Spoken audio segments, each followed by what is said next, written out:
Hello everyone, कैसे हैं आप सब। उम्मीद है आप सब अच्छे होंगे। फ्रेंड्स, आज की वीडियो में हम डिस्कस करेंगे BA programme first semester economics व्यष्टिगत अर्थशास्त्र के सिद्धांत फर्स्ट।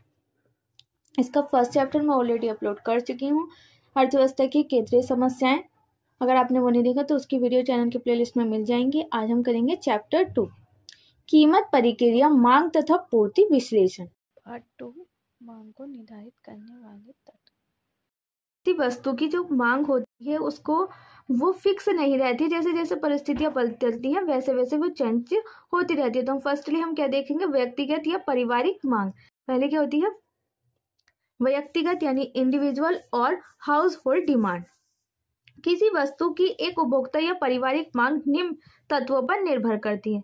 कौन कौन से हैं? फर्स्ट आ जाता है उपभोक्ता या परिवार की आय, कंज्यूमर की या उसकी फैमिली की आय, इनकम। किसी वस्तु की मांग को निर्धारित करने वाले तत्वों में उपभोक्ता या परिवार की आय एक महत्वपूर्ण तत्व है। क्या है? किसी वस्तु की जो डिमांड है उसको निर्धारित करने के लिए जो उसकी फैमिली या तो उपभोक्ता या उसकी फैमिली की आय, इनकम का होना महत्वपूर्ण है। एक महत्वपूर्ण तत्व है इनकम। अन्य बातें समान रहने पर यदि आय बढ़ रही है, अन्य बातें समान रहती हैं लेकिन इनकम जो है वो इंक्रीज हो रही है, तो सामान्यतः वस्तु की मांग भी बढ़ जाएगी। क्या होगा? अगर अन्य बातें तो सेम है लेकिन जो व्यक्ति है, जो परिवार की फैमिली की इनकम है वो इंक्रीज हो रही है, अगर उसकी सैलरी बढ़ रही है तो क्या होगा? वो वस्तु की डिमांड अधिक करेगा, वो अपनी इच्छाओं को पूरा करने की कोशिश करेगा, क्योंकि उसकी जो पास पैसा है उससे वो अपनी इच्छाओं को पूरा करेगा जो डिमांड को बढ़ाएंगी। और यदि आय कम हो जाती है तो वस्तुओं की मांग भी कम हो जाती है। यदि परिवार की या इंडिविजुअल व्यक्ति जो है, जो कंज्यूमर है, उसकी इनकम जो है वो कम हो जाती है, जैसे कि वो 10,000 कमा रहा था लेकिन अब उसकी इनकम कितनी हो गई? 8,000 हो गई, तो कितनी 2,000 का उसका क्या हो गई? कमी हो गई। तो उसी अकॉर्डिंग क्या करेगा? वो वस्तुओं की भी कमी कर देगा, वस्तुओं की जो डिमांड है वो भी कम हो जाएगी। अगर उसकी सैलरी 10,000 थी लेकिन अब 20,000 आने लग गई है तो वो क्या करेगा? वस्तु की डिमांड अधिक करेगा, अपनी इच्छाओं को पूरा करने की अधिक कोशिश करेगा, तो वस्तुओं की मांग भी कम हो जाती है। उपभोक्ता या परिवार की आय बढ़ने पर सामान्य वस्तुएं आरामदायक तथा क्लासी तक की वस्तुओं की मांग बढ़ जाएगी, लेकिन आय कम होने पर इन वस्तुओं की मांग भी कम हो जाएगी। अगर व्यक्ति की या उसकी फैमिली की इनकम जो है बढ़ती है तो वो वस्तुओं की डिमांड अधिक करेगा, अगर उसकी इनकम घटती है तो वो वस्तुओं की डिमांड जो है वो कम करेगा। ये आप सिंपल से समझ सकते हैं। एग्जाम्पल के तौर पर समझाएं कि आपकी फैमिली में, आप ही समझिए, आपको पॉकेट मनी 10 रुपये मिल रही है, ठीक है, एग्जाम्पल ले रहे हैं हम 10 रुपये से ही, तो आप क्या करेंगे? 10 रुपये में कितनी चीज़ें आ सकती है? 2 या 3 चीज़ें खरीदेंगे। लेकिन अगर आपकी पॉकेट मनी 5 रुपये कर दी जाए तो आप क्या करेंगे? उन साधनों को जो आप डिमांड कर रहे थे पहले उसको कम कर देंगे।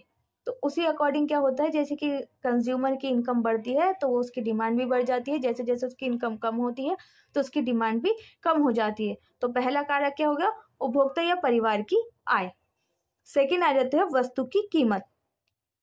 वस्तु की कीमत यानी कि कोई वस्तु उसका प्राइस पर डिपेंड करती है। अगर किसी वस्तु का प्राइस बढ़ता है तो उसकी डिमांड क्या होगी? कम हो जाएगी। अगर वस्तु के कीमत जो है वो कम होती है, उसका प्राइस जो है डिक्रीज होता है, तो उसकी डिमांड क्या होगी? बढ़ जाएगी। इसमें देखते हैं क्या है, सामान्यतः किसी वस्तु की कीमत और उसकी मांग में विपरीत संबंध होता है। किसी वस्तु की कीमत और उसकी डिमांड में क्या होता है? विपरीत संबंध होता है, अपोजिट होता है। जैसे जैसे वस्तु की कीमत बढ़ेगी डिमांड कम हो जाएगी, जैसे जैसे वस्तु की कीमत कम होगी तो डिमांड बढ़ जाएगी। तो ये क्या हो गया? विपरीत हो गया, अपोजिट हो गया। अन्य बातें समान रहने पर किसी वस्तु की कीमत गिरने पर प्राय उस वस्तु की अधिक मात्रा और कीमत बढ़ने पर उस वस्तु की कम मात्रा खरीदने को तैयार होते हैं, ठीक है। जैसे जैसे वस्तु की कीमत बढ़ती है तो डिमांड कम हो जाती है और प्राइस कम होता है तो डिमांड बढ़ जाती है। तो ये क्या है? तो उसके अपोजिट है। थर्ड आ जाता है संबंधित वस्तुओं की कीमत है। संबंधित वस्तुओं की कीमत है, कई वस्तुएं एक दूसरे से स्थानापन्न या पूरक कॉम्प्लीमेंट्स क्या होती हैं? कई वस्तुएं जो होती हैं वो एक दूसरे की सब्स्टिट्यूट या कॉम्प्लीमेंट्स होती हैं के रूप में संबंधित होती हैं, यानी कि या तो वो पूरक होती हैं एक दूसरे की या सब्स्टिट्यूट्स होती हैं, ठीक है। जो सब्स्टिट्यूट वस्तुएं होती हैं वे होती हैं जो कि एक दूसरे के साथ ये एक दूसरे के स्थान पर प्रयोग में लाई जा सकती हैं। जो सब्स्टिट्यूट वस्तुएं जो होती हैं वो ये होती हैं, वो एक दूसरे के स्थान पर यूज़ की जा सकती हैं। जैसे चाय की जगह कॉफ़ी का यूज़ कर सकते हैं, तो उसका क्या होगा, ये क्या होगा, सब्स्टिट्यूट वस्तु होगी। ठीक है, जैसे चाय के स्थान पर कॉफ़ी तथा कॉफ़ी के स्थान पर चाय का प्रयोग किया जा सकता है। तो सब्स्टिट्यूट वस्तुएं कौन सी होती हैं, चाय और कॉफ़ी होती हैं। जैसे कि चाय की जगह पर कॉफ़ी का यूज़ किया जा सकता है और कॉफ़ी की जगह पर चाय का यूज़ कर दिया जा सकता है। तो ये किस लिए यूज़ किया जाता है, जैसे कि चाय की कीमत जो है, प्राइस जो है बढ़ जाते हैं, तो और जो कॉफ़ी है उसके प्राइस वही रहते हैं, तो उसको हम क्या करेंगे, कॉफ़ी को लेना पसंद करेंगे चाय के कंपेरिजन में। अगर चाय के प्राइस कम है और कॉफ़ी के प्राइस बढ़ते जाएँ तो हम कॉफ़ी की जगह पर चाय को लेना पसंद करेंगे। तो क्या होगा, ये कौन सी होती हैं, सब्स्टिट्यूट वस्तुएं होती हैं। इसलिए चाय तथा कॉफ़ी सब्स्टिट्यूट वस्तुएं हैं। यदि चाय की कीमत की तुलना में कॉफ़ी की कीमत बढ़ जाए, अगर चाय की तुलना में कॉफ़ी की कीमत जो है बढ़ जाए, तो जो उपभोक्ता जो है वो कॉफ़ी के स्थान पर चाय प्रतिस्थापन करने लगेगा। तो वो क्या करने लगेगा, चाय का ही यूज़ करने लगेगा, कॉफ़ी का यूज़ कम कर देगा, क्योंकि उसकी जैसे जैसे वस्तु की कीमत बढ़ती है तो प्राइस उसके, जैसे जैसे वस्तु की कीमत बढ़ती है तो उसकी डिमांड कम होने लगती है। तो ऐसे ही क्या होगा, जैसे कि चाय की सस्ती है और कॉफ़ी महंगी है, तो कॉफ़ी को छोड़ दिया जाएगा और चाय पर ही यूज़ किया जाएगा। इससे चाय की मांग बढ़ जाएगी। उससे क्या होगा, चाय की जो डिमांड है वो बढ़ जाएगी, क्योंकि चाय का ज़्यादा यूज़ हो रहा है, कॉफ़ी का कम, तो किसकी डिमांड बढ़ेगी, चाय की बढ़ जाएगी। यद्यपि चाय की कीमत में कोई परिवर्तन नहीं हो, लेकिन चाय की कीमत में कोई परिवर्तन हुआ पूरक वस्तुएं वो होती हैं जिनका एक साथ प्रयोग किया जाता है। एक पूरक वस्तु की उपयोगिता तभी होती है तथा उसकी मांग उस समय की ही की जाती है जबकि उसकी पूरक वस्तु भी उपलब्ध है। जैसे स्कूटर तथा पेट्रोल पूरक वस्तु हैं। क्या है, स्कूटर तथा पेट्रोल या पेन और इंक। ठीक है, इसका एक और एग्जांपल आ जाता है पेन और इंक का। स्कूटर और पेट्रोल ये क्या है, दोनों की पूरक वस्तु हैं, क्योंकि बिना पेट्रोल के स्कूटर का प्रयोग नहीं किया जा सकता। ठीक है, अगर हम स्कूटर खरीद लें, लेकिन पेट्रोल इतना महंगा होता जा रहा है और हमारे पास इतने पैसे नहीं कि हम पेट्रोल को भी खरीद पाएँ, तो क्या होगा, हम स्कूटर खरीदेंगे, नहीं खरीदेंगे, क्योंकि ये क्या है, एक दूसरे की पूरक है। बिना पेट्रोल के स्कूटर नहीं चल सकता है। और यदि पेट्रोल की जो कीमत है वो बढ़ जाती है तो स्कूटर की मांग कम हो जाएगी। अगर पेट्रोल की कीमत बढ़ेगी, उसका पेट्रोल के प्राइस हाई होंगे, तो स्कूटर की मांग भी कम हो जाएगी, डिमांड कम हो जाएगी, क्योंकि अगर पेट्रोल महंगा है तो स्कूटर खरीद पाना मुश्किल हो जाएगा, तो उसकी डिमांड क्या हो जाएगी, कम होगी। और इसके विपरीत यदि पेट्रोल की कीमत बढ़ जाती है तो स्कूटर की मांग भी कम हो जाएगी। इसके विपरीत यदि पेट्रोल की कीमत कम हो जाए तो स्कूटर की मांग बढ़ जाएगी। और अगर पेट्रोल की कीमत जो है वो कम हो जाती है, पेट्रोल सस्ता हो जाता है, तो स्कूटर की, कार की, जो पेट्रोल से चलने वाले साधन है उनकी जो डिमांड है वो बढ़ जाएगी।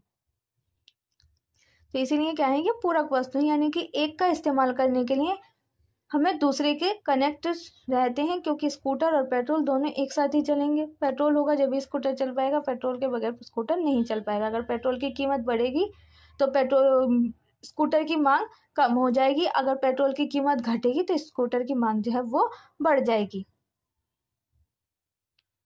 तो इस प्रकार किसी वस्तु की संबंधित वस्तुएं सब्स्टिट्यूट या पूरक वस्तुओं की कीमत में परिवर्तन आने पर उस वस्तु की मांग में भी परिवर्तन आ जाता है। जैसे जैसे वस्तु की कीमत में परिवर्तन आता है तो उसकी जो सब्स्टिट्यूट वस्तु हैं, जिसकी जो पूरक वस्तु हैं, उनमें भी चेंजेस हो जाते हैं, उनकी भी मांग में परिवर्तन आते हैं। नेक्स्ट आ जाता है उपभोक्ता की आदतें, रुचियां, प्राथमिकताएं आदि। अगर किसी उपभोक्ता की रुचि पहले कार खरीदने की थी, ठीक है, लेकिन अब उसे कार नहीं खरीदनी, उसका इंटरेस्ट जो है वो कार में कम हो चुका है, तो वो भी उस वस्तु की जो डिमांड है वो कम हो जाएगी। हैबिट्स होती हैं, हमारे जो इंटरेस्ट होते हैं, हमारी जो प्रायोरिटीज़ होती हैं, वो भी डिमांड को निर्धारित करते हैं। यदि उपभोक्ता की रुचि किसी वस्तु के पक्ष में बदल गई तो उस वस्तु की मांग बढ़ जाती है। यदि कोई वस्तु फैशन के बाहर हो गई तो उस वस्तु की मांग कम हो जाएगी। अगर हमारी जो कंज्यूमर है उसकी किसी वस्तु की अपेक्षा जो है पक्ष में जो है वो बदल गई है, वो उसकी ज़्यादा खरीदना चाहता है तो उसकी क्या होगी, डिमांड बढ़ेगी। अगर उसका जो इंटरेस्ट है वो कम हो गया, यानी कि वो आउट ऑफ सिलेबस हो गई, यानी फैशन से बाहर चली गई है वो चीज़, तो उसकी जो डिमांड होगी वो कम हो जाएगी, क्योंकि सबने वो चीज़ यूज़ कर ली तो क्या होती है, उसकी डिमांड कम होती चली जाती है। क्योंकि हम जब एक वस्तु को पहली बार में यूज़ करते हैं तो हमें बहुत ही ज़्यादा सेटिस्फेक्शन मिलता है, लेकिन हम उसे सेकेंड टाइम यूज़ करते हैं तो हमारा सेटिस्फेक्शन कम हो जाता है। जैसे हम उसे तीसरी बार करते हैं तो वो हमारा सेटिस्फेक्शन और भी कम हो जाता है, हम उसे चौथी बार करते हैं तो वो ना के बराबर हो जाता है उसका सेटिस्फेक्शन, तो उसकी डिमांड जो है वो कम हो जाती है। मांग को निर्धारित करने वाले कारक क्या थे हमारे, पहले थे व्यक्तिगत या पारिवारिक मांग, सेकंड आ जाता है बाजार मांग। बाजार मांग यानी कि मार्केट डिमांड, उपभोक्ता या पारिवारिक मांग को प्रभावित करने वाले उपरोक्त तत्व उस वस्तु की बाजार मांग को भी प्रभावित करते हैं। जो उपभोक्ता की या पारिवारिक जो मांग है उसको जो इफेक्ट करते हैं वही बाजार मांग को भी इफेक्ट करते हैं कारक तत्व। लेकिन उपरोक्त तत्वों के अलावा दो और तत्व भी हैं जो बाजार मांग अर्थात वस्तु की कुल मांग को निर्धारित करते हैं।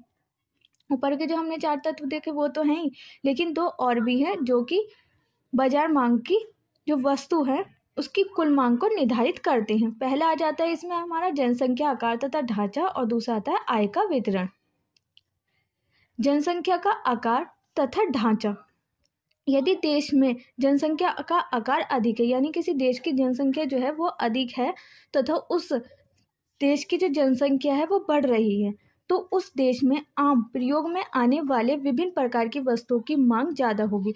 तो उस देश की, जिस देश में जनसंख्या का आकार पहले से ही अधिक है और फिर जनसंख्या क्या है और ज़्यादा बढ़ रही है, तो उस देश में जो है जो आम प्रयोग में आने वाली चीज़ें यानी नॉर्मल जो यूज़ होती हैं चीज़ें, वो विभिन्न प्रकार की वस्तुओं की मांग जो है वो ज़्यादा बढ़ जाएगी, क्योंकि जैसे जैसे जनसंख्या बढ़ेगी तो डिमांड भी ज़्यादा बढ़ेगी। इस प्रकार जनसंख्या का ढांचा जैसे स्त्री पुरुष बच्चे जवान वृद्ध आदि का अनुपात भी मांग को प्रभावित करता है। और इसी में क्या होता है, जनसंख्या के ढांचे में यानी जनसंख्या जैसे जैसे बढ़ती है तो उसमें स्त्री पुरुष बच्चे जवान वृद्ध यानी जो बूढ़े लोग होते हैं उनके भी जो अनुपात है, उनकी जो रेशो है वो भी मांग को इफेक्ट करती है। किस प्रकार से इफेक्ट करती है, यानी कि जो लेडीज़ की डिमांड होती है वो अलग होती है, पुरुष की अलग होती है, बच्चों की अलग डिमांड होगी, और जो यंग जनरेशन होती है उनकी डिमांड अलग होती है, और जो बूढ़े होते हैं जो ओल्ड एज होते हैं उनकी जो डिमांड होती है वो अलग होती है। तो इसी प्रकार से जैसे जनसंख्या बढ़ेगी तो उसका भी प्रभाव किस पर पड़ेगा, डिमांड पर पड़ेगा। उदाहरण के लिए यदि किसी देश में बच्चों का अनुपात अधिक है तो उस देश में बच्चों के प्रयोग में आने वाली चीज़ें जैसे खिलौने बिस्कुट बेबी फूड्स आदि की मांग भी अधिक होगी। अगर किसी देश में बच्चों की जो जनसंख्या है उसका अनुपात अधिक है, यानी जिस देश में बच्चे जो हैं वो अधिक है कि बच्चों की रेशो, तो उस देश में बच्चों से की जो यूज़ होने वाली चीज़ें जो बच्चे यूज़ करते हैं, खिलौने यूज़ करते हैं, बिस्कुट खाते हैं या बेबी फूड जो होते हैं उनकी डिमांड अधिक होगी, क्योंकि उस देश की जो जनसंख्या है उसमें बच्चे अधिक हैं। अगर किसी देश में जो क्या कहते हैं यंग जनरेशन है तो उनकी यंग जनरेशन के हिसाब से उसी चीज़ की डिमांड बढ़ेगी। ठीक है, दूसरा आ जाता है आय का वितरण, डिस्ट्रीब्यूशन ऑफ इनकम। किसी वस्तु की मांग इस बात पर भी निर्भर करती है कि उस अर्थव्यवस्था में आय के वितरण में असमानताएं काफी कम है। किसी देश की जो मांग है ना वो इस बात पर भी डिपेंड करती है कि उस देश में जो इनकम ऑफ डिस्ट्रीब्यूशन है वो किस प्रकार है, कि उसकी अर्थव्यवस्था में आय के वितरण में असमानताएं कितनी कम है या काफ़ी ज़्यादा है, या तो कम है, जो आय की समानता है असमानता है वो कम है या ज़्यादा है। जिस अर्थव्यवस्था में आय का असमान वितरण है वहाँ पर कुछ व्यक्ति ज़्यादा धनवान होंगे, जहाँ पर आय का जो वितरण है वो असमान है, यानी कि सबको जो है ना इक्वल इनकम नहीं है सबकी, किसी की तो 10,000 है, किसी की 20, किसी की 50, किसी की 60, तो क्या है ये जो इक्वल डिस्ट्रीब्यूशन नहीं है। इसकी वजह से क्या होगा, जो अधिक धनवान लोग हैं जिनके पास पैसा अधिक है तो वो बाकी व्यक्ति गरीब होंगे, जो बाकी जिनके पास पैसा नहीं है वो गरीब होंगे, जिनके पास पैसा है वो अमीर होंगे। तो ऐसी स्थिति में आरामदायक तथा विलासिता की वस्तु की मांग अधिक होगी, तो उसमें क्या होगा, ऐसे ही अगर स्थिति होगी कि अधिक ज़्यादातर लोग जो है वो अमीर होंगे और बाकी व्यक्ति जो है वो गरीब होंगे, तो उसमें जो आरामदायक तथा विलासिता की जो वस्तु है ना उनकी डिमांड अधिक होगी, जो कि जो अमीर ही खरीद पाएंगे तो उसकी क्या डिमांड ज़्यादा होगी, जबकि गरीब व्यक्ति की ज़रूरत की वस्तु की मांग कम होगी, और जो गरीब व्यक्ति हैं उनकी जो ज़रूरत की चीज़ें होंगी उनकी डिमांड कम होगी, क्योंकि जो धनवान लोग हैं वो अपने आरामदायक की चीज़ खरीदें तो उसकी डिमांड ज़्यादा होगी, और जो गरीब व्यक्ति हैं वो अपनी ज़रूरत की वस्तु को खरीदेंगे तो उनकी डिमांड होगी वो कम होगी, क्योंकि गरीब व्यक्ति कम आय होने से वस्तु की नहीं खरीद पाता, क्योंकि जो गरीब व्यक्ति है उसकी इनकम कम होती है तो वो वस्तुओं को नहीं खरीद पाता है। इसके विपरीत यदि एक अर्थव्यवस्था में आय की असमानताएं काफ़ी कम है तब उस अर्थव्यवस्था में आराम तथा विलासिता की वस्तुओं की मांग कम तथा आम ज़रूरत की वस्तुओं की मांग अधिक होगी। और अगर किसी अर्थव्यवस्था में जो असमानता है वो काफ़ी कम है, काफ़ी कम यानी कि ना के बराबर है असमानता है, तो उस जो देश की अर्थव्यवस्था है वो आराम और जो विलासिता की जो वस्तु है ना उनकी डिमांड तो कम होगी, लेकिन जो ज़रूरत की वस्तु है उनकी डिमांड अधिक होगी अगर इक्वल डिस्ट्रीब्यूशन ऑफ इनकम होगी तो। ठीक है फ्रेंड, ये था हमारा मांग का अर्थ क्या है और मांग को निर्धारित करने वाले कौन कौन से तत्व हैं। इस वीडियो में हमने सीखा। नेक्स्ट वीडियो में हम करेंगे मांग का नियम, लॉ ऑफ डिमांड। आज की वीडियो में इतना ही फ्रेंड्स। अगर आपको किसी और टॉपिक पे वीडियो चाहिए तो आप मुझे कमेंट बॉक्स में बता सकते हैं। वीडियो कैसी लगी ये भी कमेंट बॉक्स में लिखकर ज़रूर बताना। मिलते हैं नेक्स्ट वीडियो में, जब तक के लिए stay healthy, stay safe. Thanks for watching.